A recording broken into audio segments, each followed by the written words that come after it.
Aboriginal people used to get the bark, crush it up, add some water and make a paste out of it. They would then get the bark and apply it to some sores, and because of the antiseptic, it will heal their sores and their scratches. You know, Jesus is the healer of our hurts and our pains. This G-bung bark is a lot like Jesus' cleansing and forgiving power. It heals. Under the scribbly gum is this yellow bush. Now, the Gundungurra and Bidjiwong people, they knew what to eat and what not to eat. And this was one of those plants that they knew not to eat. This bush here is extremely poisonous. This belongs to the pea family. If you eat one of these, this will drop you like a bag of potatoes. This bush here with the spiky leaves and the beautiful red flower is called Lambertia formosa, also known as mountain devil. And this flower has a beautiful sweet nectar at the bottom of it. Now if an Aboriginal group of people were coming through here and there was a bush like this loaded up, they'd all be able to take one each. But if there was only a plant that had one or two on it, you had to leave it alone. If you eat more than one of these, there's a good case you might get some diarrhea. So you got to eat things in moderation when you're out in the bush. But at the bottom of this plant, there is a beautiful nectar, and Aboriginal people, the Gundungurra and Bidjiwong people, they would have put this in their little water supply to sweeten up their water. So beautiful, sweet nectar. Yadda Kathleen. Yadda Johnny. How you going? Good. What you doing here? Just getting some lamandra plant to make Johnny cakes and zampa. So how do you do that? Well, you grab the seeds from inside of the plant, you separate the chaff from the seedlings, and you mix it up with the coolamon. You ground the seeds, and it creates a flour-like substance. You put some milk, or you can put a bit of water in, mix it up, and then just cook your Johnny cakes. Sweet. So I see some spikes on the flour. How do you get the seeds out? Well, how about you hold that and I'll show you. Okay. What you do is you go right down to the base of the plant.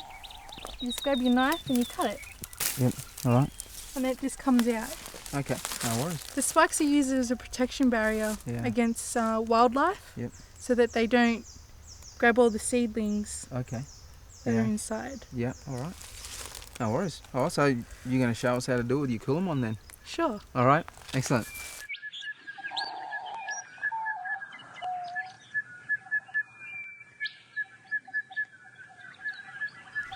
So Kathleen and I have just collected our lamandra plant flowers, and Kathleen is going to show me how she gets the seed out of the flower.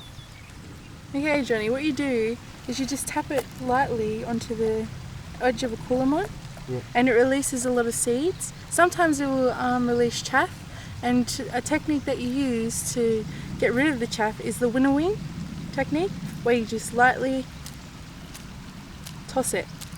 Kathleen is husking the shell of the lamandra seed with her coolamon using the winnowing technique. The good stuff stays in the coolamon while the chaff is blown away by the wind. This ancient separating technique is kind of like the separating technique that Jesus will use in the day of judgment, the day of his return. When he comes back, he will divide people into two groups, the lost and the saved, the wise and the foolish, the wheat and the tares, the sheep and the goats. The righteous will be on his right-hand side, and the wicked will be on his left. These two groups of people and their eternal destiny is determined by how they treated the poor and the suffering. Those on the left side of Jesus in the judgment are those who had a self-focused approach to life. They didn't care about the needs of others and are guilty of ignoring Jesus. No matter what they believe or church they belong to, they are lost forever. But those on the right had a relationship with Jesus and cared for the needs of others. They will receive eternal life. Which side will you be on?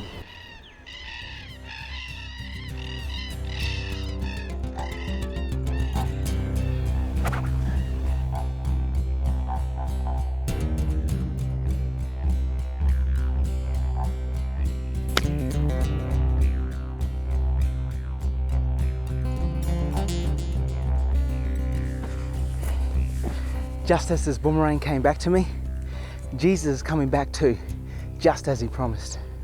He is the returning boomerang man. Because of his great love, He is coming back to earth to take us home to be with Him forever.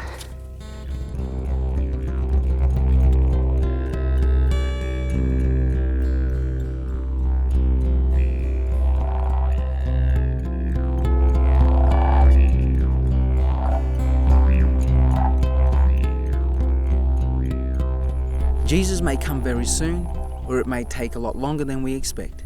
Stay close to Him, and the time of His coming won't really matter. But imagine being out here in the desert, or here in the Blue Mountains, or here in the city when Jesus comes back again.